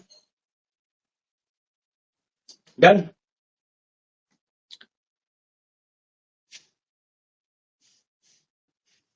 अरे भाई मेरे कौन है, हमें लगा आप ही होंगे। अमित जी आप थोड़ा, मैं कहूंगा आपको बुरा लग सकता है, थोड़ा कुछ चीज अपने आप अंडरस्टूड रखा करें, क्योंकि आप यदि सीखने में टिक टिक करेंगे तो मैं आपको बता दूं केमिस्ट्री बहुत बुरा मानती है। Chemistry is a female word, और आपको पता है हंसी मजाक या किसी तरह का आर्गुमेंट बर्दाश्त नहीं करती फीमेल। अच्छा लगता है उसे मजाक करना, लेकिन आप बार बार मजाक करोगे तो एक झापड़ जड़ देगी। तो आप केमिस्ट्री में यदि मुझे ये बताना पड़े आपको कि रिएक्शन की बात कर रहे हैं या इक्विलिब्रियम लिखेंगे, तो इसके मतलब आपका पढ़ाई में मन नहीं लग रहा है। तो क्लास में बी सीरियस, ठीक? तो उतना ही आप जो है इनोसेंट बने जितना मैं बर्दाश्त करूं। बहुत सिंपल सा फंडा है, यदि मैं इक्विलिब्रियम शिफ्ट कहूं यहां पर या रिएक्शन शिफ्ट कहूं, दोनों का मतलब एक समझना है। इतना ज्यादा उसमें जो है होता नहीं, जैसे खुदाई मत करिए, वरना खुदाई करेंगे तो मुझे कोई समस्या नहीं है, आपका टाइम किल होता जाएगा और सिलेबस डिस्टर्ब होगा। कुछ चीजें खुद समझा करें, और बहुत सिंपल लिखी हुई है। अब आप उसमें भी जो है ये क्या है वो क्या है, तो फिर इसी पे घंटा भर चर्चा करेंगे तो फिर बेटा आपका नुकसान होगा, क्योंकि आपका टाइम बहुत प्रीशियस है। मेरा टाइम भी प्रीशियस है, लेकिन आपका मुझसे ज्यादा प्रीशियस है। तो इसलिए उसकी वैल्यू समझे, और चीजें ऐसी मैंने कुछ नहीं कही जो आपको कंफ्यूज करे। रिएक्शन मूव इन कहूं यहां लिख दिया या फिर इक्विलिब्रियम मूव इन कहा जाए, तो आपको इसमें कोई समझने की, इक्विलिब्रियम का मतलब होता है वो टिपिकली यदि बात करोगे तो reaction is a broad term, equilibrium उसके नीचे आ रहा है, ठीक है? तो थोड़ा मैच्योरिटी दिखाए, नस्सी पास आउट है। आप लोग तो कभी ऐसी चीज पूछते हैं कि अब मैं क्या बताऊं, मुझे हंसी भी आती है और गुस्सा भी आती है। गुस्सा करने कोई फायदा नहीं, मेरे स्वभाव में नहीं है, और ऐसी नौबत ना ले बेटा, क्योंकि आपका टाइम किल होता है। बहुत सिंपल सी बात। देखिए आप किससे बुरा मान गया ना बोर्ड, इसीलिए मैं कहता हूं मत करा करो। ठीक है, तुम लोग मानते हो, और बुरा मान गया, ये बुरा मान गया, ठीक है, बुरा लग गया उसको, इसलिए वो उसने क्या किया, आंखें बंद कर ली कि मैं ना राज हूं। ऐसी नौबत ना बेटा, थोड़ा ध्यान दीजिए। सॉरी। दूसरा हमारा पॉइंट है effect of change in temperature. अब आप कह सकते इसमें आपने ऑफ क्यों नहीं लिखा, इन क्यों लिखा? इट्स ओके, पैनिक, एंजॉय करें, केमिस्ट्री सीखें एंजॉय के साथ। N2 gaseous plus 3H2 gaseous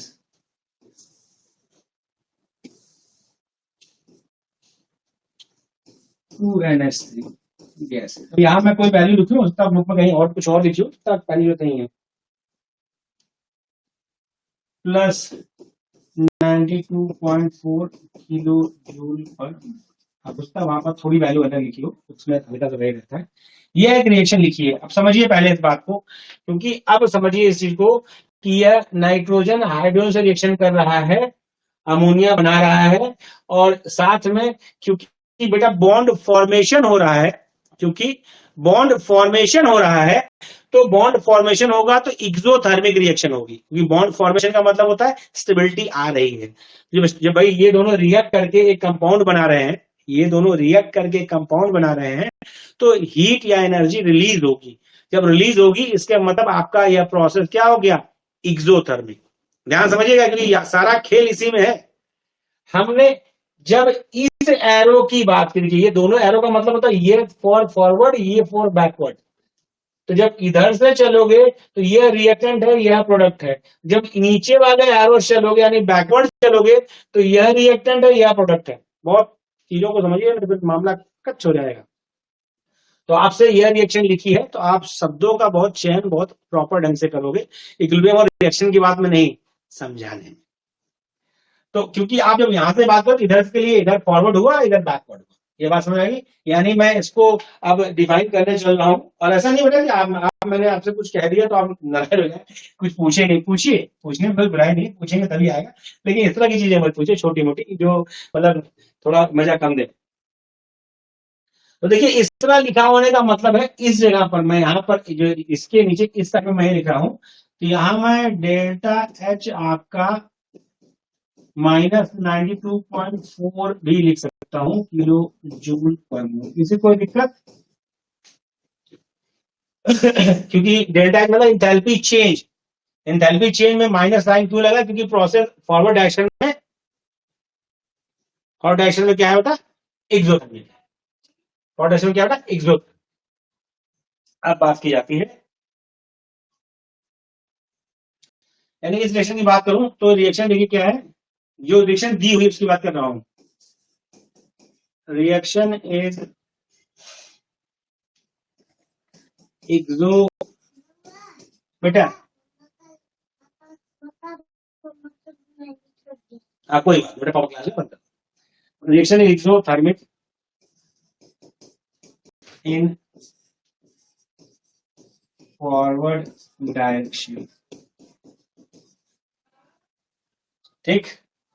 और दूसरा पॉइंट क्या है, reaction is endothermic in backward direction, ठीक। तो बेटा ये फॉरवर्ड डायरेक्शन में रिएक्शन आपकी एक्सोथर्मिक है क्योंकि हीट इवॉल्व हो रही है, और बैकवर्ड जब आओगे बेटा तो NH3 को ब्रेक करना है और नाइट्रोजन और हाइड्रोजन बनाना है। तो जब बॉन्ड ब्रेक करना है तो आपको एनर्जी या हीट बाहर से देनी पड़ेगी मतलब इंडोथर्मिक, इंडोथर्मिक। तो ये वही लिखा है मैंने कि reaction is exothermic in forward direction, reaction is endothermic in backward direction. तो किस सापेक्ष पूछ रहा है, इसकी बात से आप जवाब दो। यदि ये नहीं लिखा है तो भी आप समझ जाओगे कि भाई कंपाउंड फॉर्मेशन है तो एक्सोथर्मिक होगा, कंपाउंड डिसोशिएट हो रहा है तो एंडोथर्मिक होगा। जैसे जीआईसी में जो पूछा गया उसमें उन्होंने डेल्टा के बारे में कुछ नहीं कहा, तो कुछ नहीं कहा का मतलब ये नहीं कि इसकी बात नहीं करनी है, वो ये भी जानना चाह रहे थे कि आपको ये पता है कि नहीं पता है कि PCl5 का decomposition is an endothermic reaction, क्योंकि आपको हीट देनी है, ठीक। बात समझ गए, कोई बात नहीं बच्ची, ऐसा कुछ नहीं है। मैं देखिए स्टूडेंट की बातों को मैं बहुत ज्यादा वो नहीं लेता, इंस्टेंट कहना पड़ता है बेटा ताकि क्लास में एक वो डिसिप्लिन बना ले। आपको डाउट था, आपने पूछा, हमने बता दिया, कोई नहीं, इट्स ओके।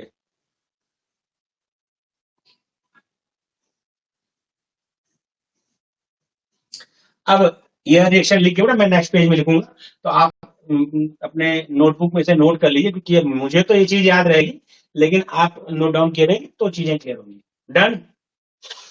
तेज लिखिए बेटा, क्योंकि मेरे कॉलेज का टाइम भी हो रहा है, थोड़ा तेज लिखना पड़ेगा। हो गया,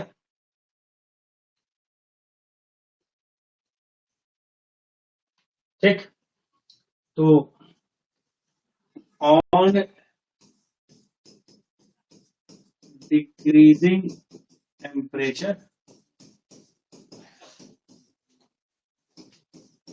reaction moves in, on decreasing temperature reaction moves in या shift in,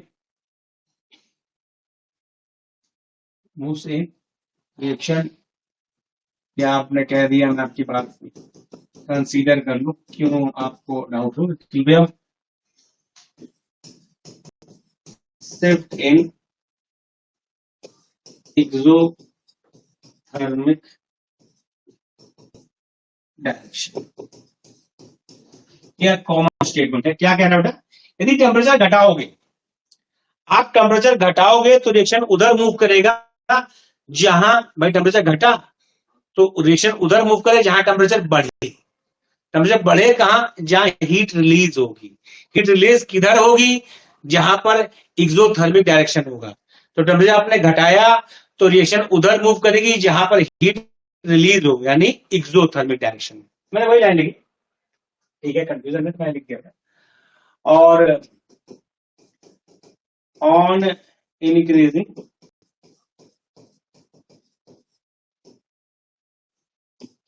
temperature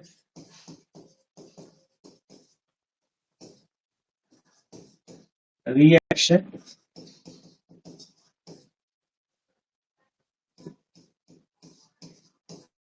or equilibrium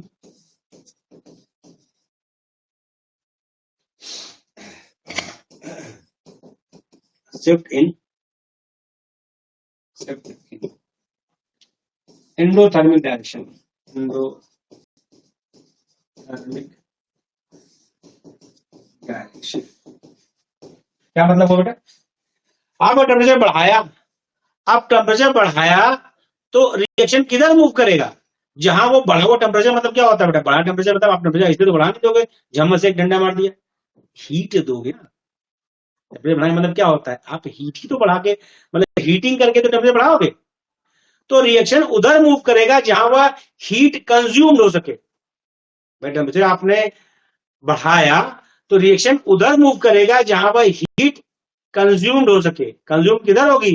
जो डायरेक्शन इंडोथर्मिक नेचर होगा, क्योंकि इंडोथर्मिक क्या होता है? हीट एब्जॉर्ब करता है, कंज्यूम करता है, एब्जॉर्ब करेगा। तो यदि टेम्परेचर बढ़ाओगे तो रिएक्शन उधर शिफ्ट होगा जहां इंडोथर्मिक डायरेक्शन। टेम्परेचर घटाओगे तो रिएक्शन या इक्विलिब्रियम आपका जो भी आपको समझ में है उधर मूव करेगा जहां पर क्या होगा? हीट होगा। मुझे लगता है कि बहुत सिंपल वे में मैंने अपनी बात रखी और समझने में किसी कोई आपत्ति नहीं होगी।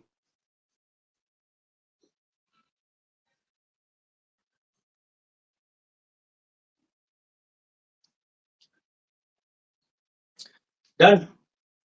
सभी को डन? समझ में आ गया? कहीं कोई दिक्कत नहीं किसी को? Any doubt? देखिए मैं भले आपसे कहूं कि आपको पूछना नहीं है बेटा, ये तो ठीक है, आपको डाउट है पूछिए, ऐसा कोई चक्कर नहीं है, ये तो चलता रहता है। मैंने कुछ कह दिया, आपने, आपको बुरा मानने की कोई जरूरत नहीं है, टीचर में बुरा मानने का कोई चक्कर नहीं है। स्टूडेंट और टीचर में ऐसा कोई सिस्टम नहीं है। इफेक्ट ऑफ कि आप नाराज हो, क्योंकि मेरा स्वभाव नाराज होने का नहीं। Effect of change of pressure, यदि आपने पूछना है तो पूछिए, मैं कहता रहूंगा। ओके चलो, हाँ। तो इसमें चेंज ऑफ प्रेशर में एक चीज का ध्यान रखना है। Effect of change of pressure की बात तभी होगी जब आपका गैसियस मोल्स में कोई चेंज हो रहा है, मतलब डेल्टा एनजी नॉन जीरो होगा तभी प्रेशर का इफेक्ट होगा। यदि डेल्टा एनजी जीरो है, जैसे आपका हम बात करें मतलब कि formation of hydrogen iodide H2 plus I2 equal मतलब इज 2HI, तो डेल्टा एनजी जीरो है, तो उस रिएक्शन में प्रेशर का कोई इफेक्ट नहीं होगा। ठीक, ध्यान रखना।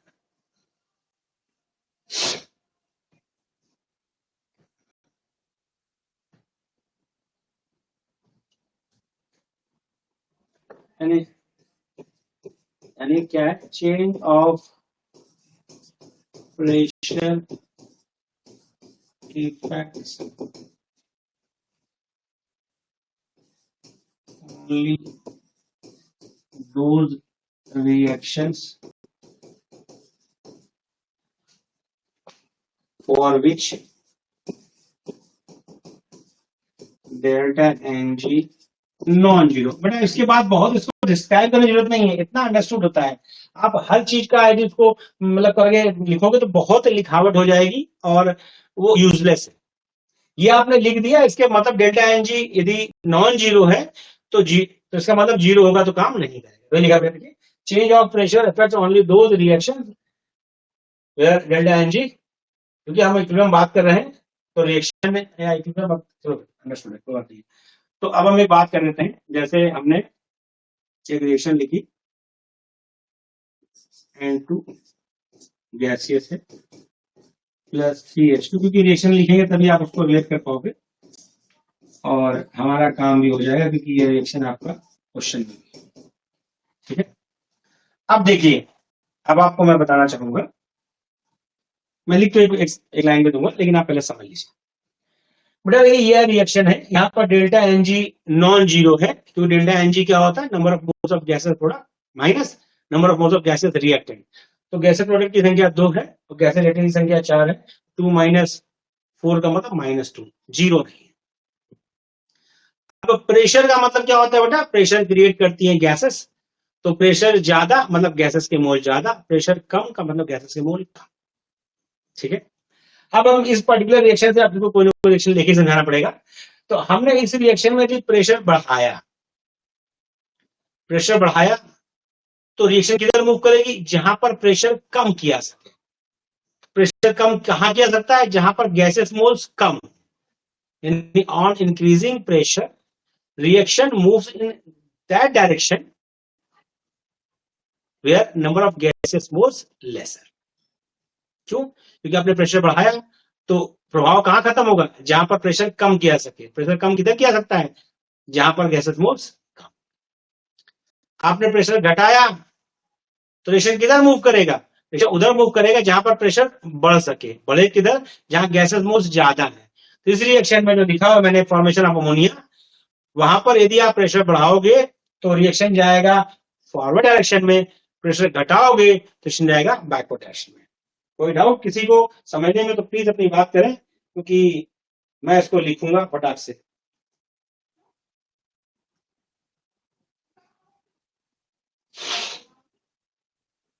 Done, okay.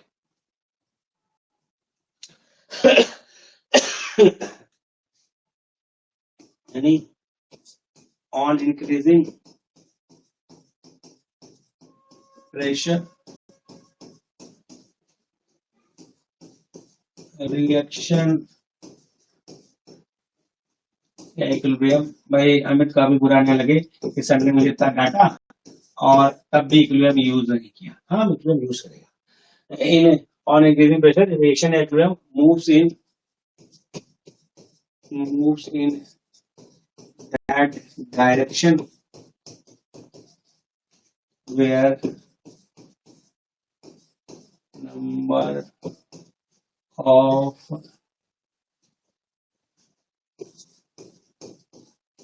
gaseous moles decreases। मुझे लगता है किसी को कोई डाउट नहीं होना चाहिए अपनी, बाकी आप है तो अपनी बात रखिएगा। और ऑन डिक्रीजिंग प्रेशर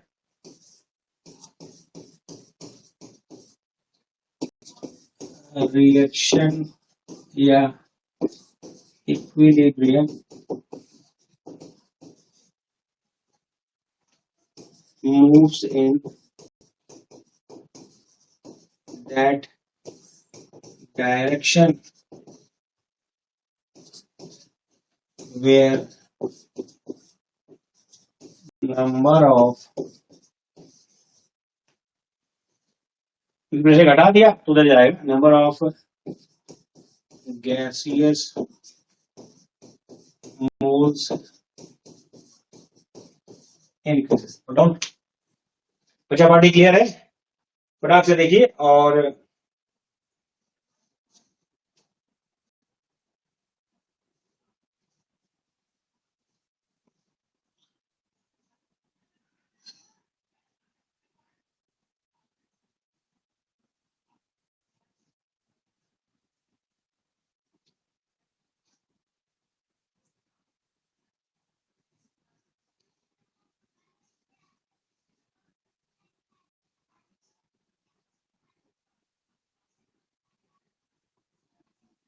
फटाफट नोट हो बेटा।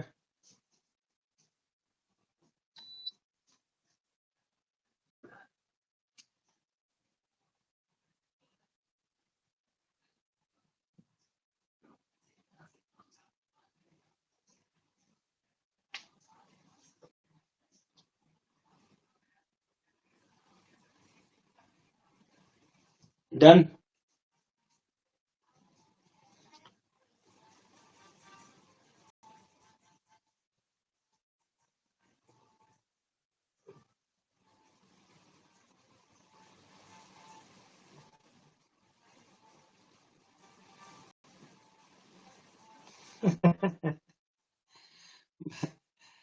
बेटा देखिए एक्चुअली क्या है कि जब less word is not proper, भाई घटाओगे या बढ़ाओगे, वो टर्म थोड़ा ज्यादा इफेक्टिव लग रहा है। लेस का मतलब, भाई लेस मतलब होता है जब आप उसके बारे में कुछ कहा ही नहीं है, कोई प्रेशर की बात हो ही नहीं रही है, तो reaction occurs at less pressure, at more pressure. लेकिन जब इक्विलिब्रियम स्टेबलाइज हो गया है तो कोई ना कोई प्रेशर उसकी स्टैंडर्ड कंडीशन पे है, तो आप या तो प्रेशर बढ़ाओगे या घटाओगे। ठीक,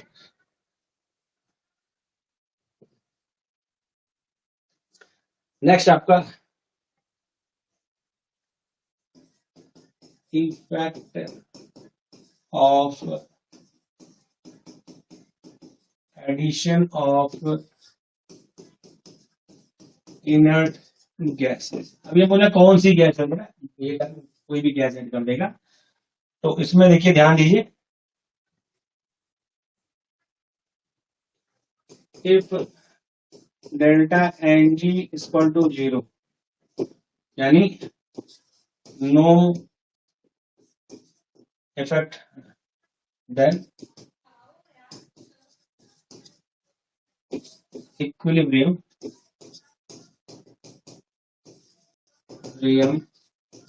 नॉट अफेक्टेड। ठीक, okay.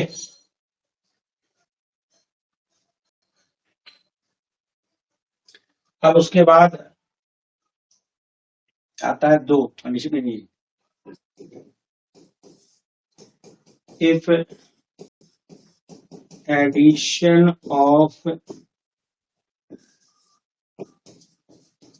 inert gases, inert gas करिए at constant volume। बेटा दो ही टर्म है इसमें एडिशन है, volume. if addition of inert gas at constant volume, then no effect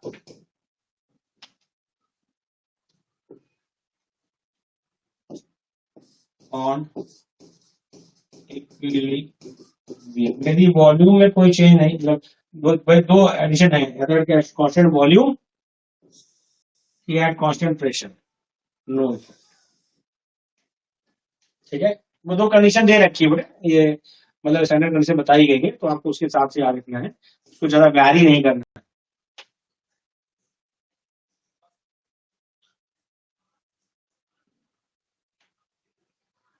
if addition of inert gas at constant pressure, by the constant volume, constant pressure, then equilibrium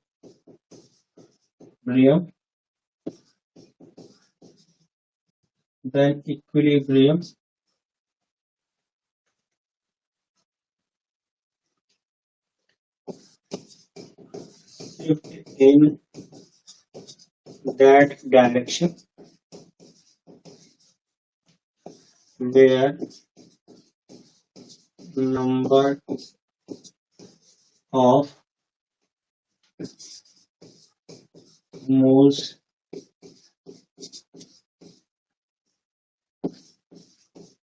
increase। ठीक, तो दो है भाई, addition आपका दो ही तरीके में होता है इसमें, या तो कांस्टेंट वॉल्यूम या तो कांस्टेंट प्रेशर। कांस्टेंट वॉल्यूम होगा तो कोई इफेक्ट नहीं, डेल्टा एन 0 है, कोई इफेक्ट नहीं। यदि आपका कांस्टेंट प्रेशर हो रहा है तो उधर मूव करें, यहाँ नंबर ऑफ मोल्स इंक्रीज करना है, number of moles increases.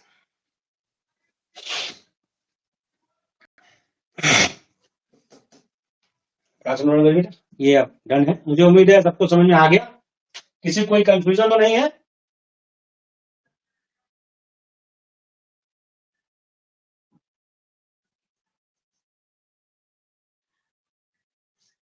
Amit बेटा क्लियर है? अमित जी कोई कहीं कोई आपको डाउट तो नहीं? किसी बच्चे को, अमित जी अकेले बात नहीं, किसी को कोई डाउट है तो प्लीज अपनी बात रखें, क्योंकि मैं एक बार लास्ट स्टेटमेंट करूंगा और ये क्लास आज की हो जाएगी, इस समय की शाम वाली क्लास होगी। No doubt, okay.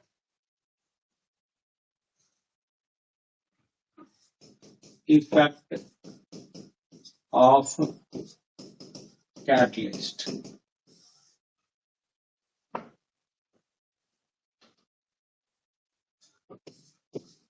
Catalyst has no any addition of catalyst कर ले, addition of catalyst. Addition of catalyst has no effect on equilibrium because it increases both forward and backward reaction in equal extent. Does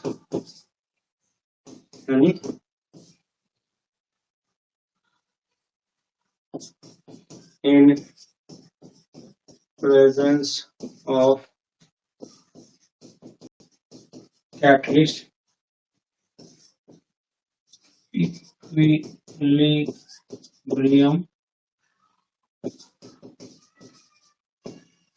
stabilized in lesser बस time बच जाता है और बाकी equilibrium से कोई प्रभाव नहीं पड़ता। इतना ही हम लोग को भी याद रखना है। मैं आपको बता दूं कि बहुत इंपॉर्टेंट पॉइंट है। तो done everyone, no any doubt? तो ओके, अच्छा बात क्लियर है?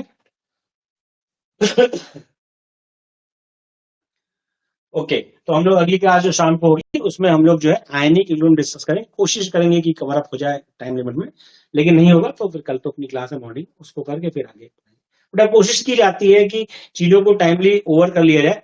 लेकिन होता क्या ना कि जब कॉन्सेप्ट आप पढ़ाते हो तो आपके हिसाब से कोई फिक्स नहीं, कोशिश रहती टीचर की आपको समझ में आ जाए, बड़े भले आपका थोड़ा टाइम बढ़ जाए, कोई दिक्कत नहीं। हम लोग का सिलेबस अंडर कंट्रोल है। जो हम लोगों ने प्लान किया था कि मतलब 10 या हद करके 15 तक अपना कवर अप हो जाएगा, तो हम पूरी प्रयास में है कि कवर अप हो जाएगा, क्योंकि उसमें कोई समस्या की बात नहीं।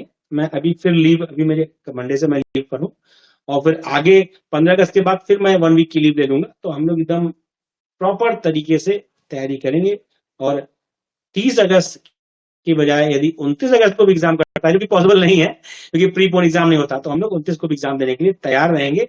ऐसी हम लोग तैयारी करेंगे। 30 अगस्त का फोबिया छोड़ दीजिए। हम लोग को यदि आपको एग्जाम 29 को भी करा ले तो हम लोग डन है। इस अप्रोच से हम लोग करेंगे। ओके बेटा?